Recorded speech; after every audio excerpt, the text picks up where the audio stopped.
Bronx, senhoras e senhores, do menino que supera tudo, do menino que superou a doença, que superou a pobreza, do menino que superou todos os desafios, que pula no colo do povo, sendo ovacionado no Charles do Bronx, sendo beijado por uma nação que o segue, sendo beijado por uma nação que admira. Um brasileiro necessita de heróis, e você é um Charlinho. Você é resiliente, você é impressionante. Matheus Guerreiro jamais tinha sido finalizado na carreira. O Charles consegue fazer isso. Fez como se fosse fácil.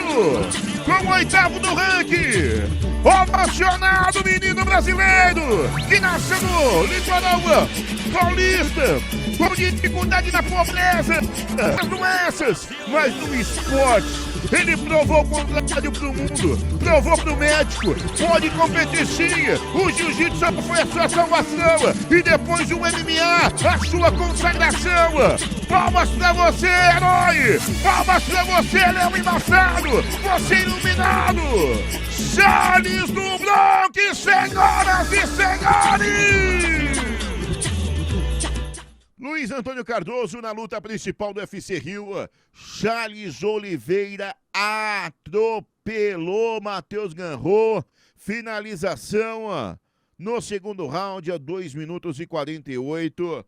Fez parecer fácil, simplesmente ovacionado e uma energia que encantou todo mundo. Me fala um pouco da vitória do Leão Embaçado, do nosso iluminado, do Charles Oliveira, do Charles do Bronx. Pois é, Cezão, foi uma performance espetacular do Charles do Bronx, ele lutou muito bem.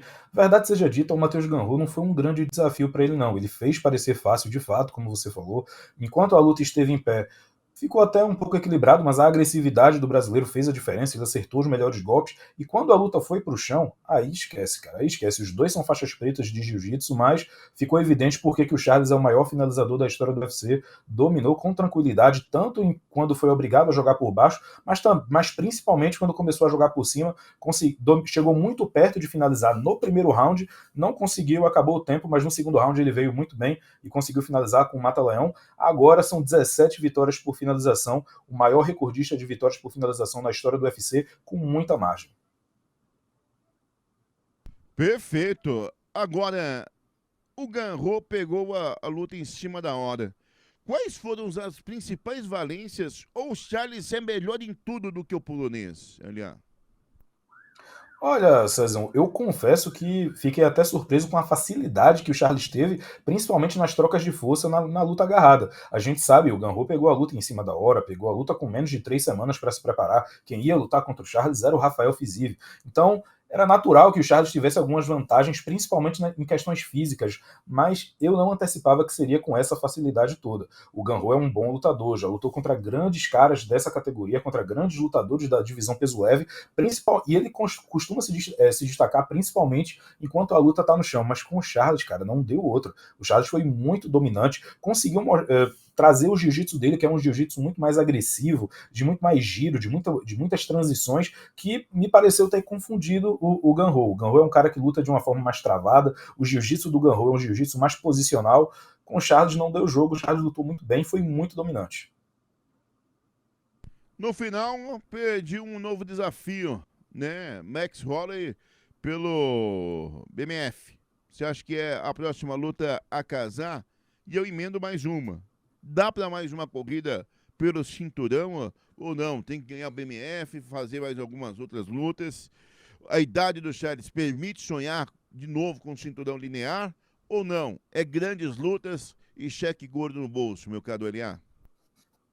Olha, sem dúvida nenhuma, essa luta com o Max Holloway faz o total sentido. É o caminho claro e cristalino para se seguir, não tenho dúvidas nenhuma. Inclusive, esses dois já têm uma certa rivalidade, uma certa história, melhor dizendo. Eles se enfrentaram ainda na época que os dois eram pesos-pena, muitos anos atrás. Naquela ocasião, infelizmente, nem teve luta. O Charles sofreu uma lesão no pescoço logo nos primeiros segundos do combate e acabou sendo derrotado por nocaute técnico.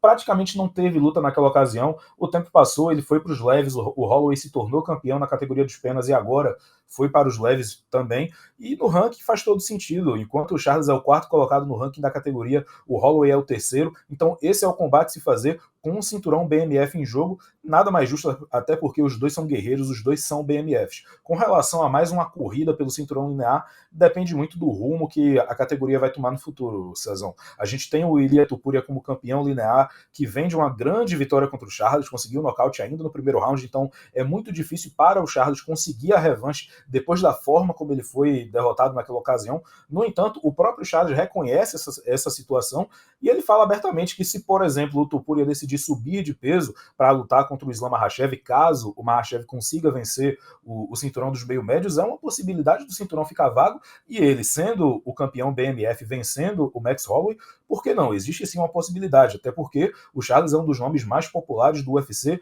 na atualidade. Então, ele lutando pelo cinturão é uma coisa que agrada não só o UFC, mas todos os fãs ao redor do mundo. Então, por que não sonhar, né? Perfeito. Podemos colocar aí a imagem do Charles indo pra galera após a vitória.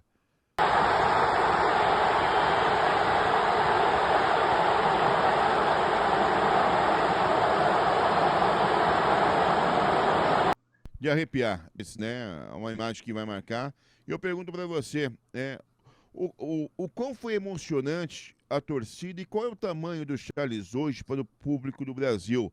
Porque na hora da entrada a gente viu nomes como Norma Dumont, que está ali para lutar pelo cinturão. A gente viu Alex Poatan, duplo campeão, todo mundo filmando a recepção do Charles e o público ali na loucura. Qual é o tamanho do Charles Oliveira para esse público que, cara, esgotou os ingressos em menos de uma semana para o confronto dele? Olha, Cezão, sem dúvida nenhuma, esse momento vai ficar marcado na memória de todos os brasileiros que são fãs de MMA. Sem dúvida nenhuma. O Charles é um cara muito popular, muito carismático e, acima de tudo, muito vencedor também. Ele e o Poatan, sem dúvida nenhuma, são os nomes mais populares do MMA brasileiro na atualidade, mas eu particularmente acho até que o Charles consegue se conectar e conversar mais com o público brasileiro. É um cara que, como a gente cansa de falar, é um cara que superou diversos desafios ao longo da vida para chegar no topo de um dos esportes mais difíceis e mais brutais que existem no mundo. Então, sem dúvida nenhuma, as pessoas que compareceram na Arena da Barra no Rio de Janeiro hoje, sem dúvida nenhuma, vão voltar para casa com um sentimento muito especial no coração e uma memória que dificilmente será apagada. É um momento muito especial. Já tivemos grandes eventos do UFC no Rio de Janeiro com os nossos principais atletas nas lutas principais, mas esse com certeza é um dos melhores momentos. E você, o que pensa a respeito de Charles do Bronx? Se você pudesse deixar uma mensagem para ele, qual mensagem você mandaria? Compartilhe aqui no nosso comentário. E não esqueça, deixa o like nesse vídeo, se inscreva no nosso canal e acione o sininho para você não perder nenhuma resenha aqui do Super Lutas.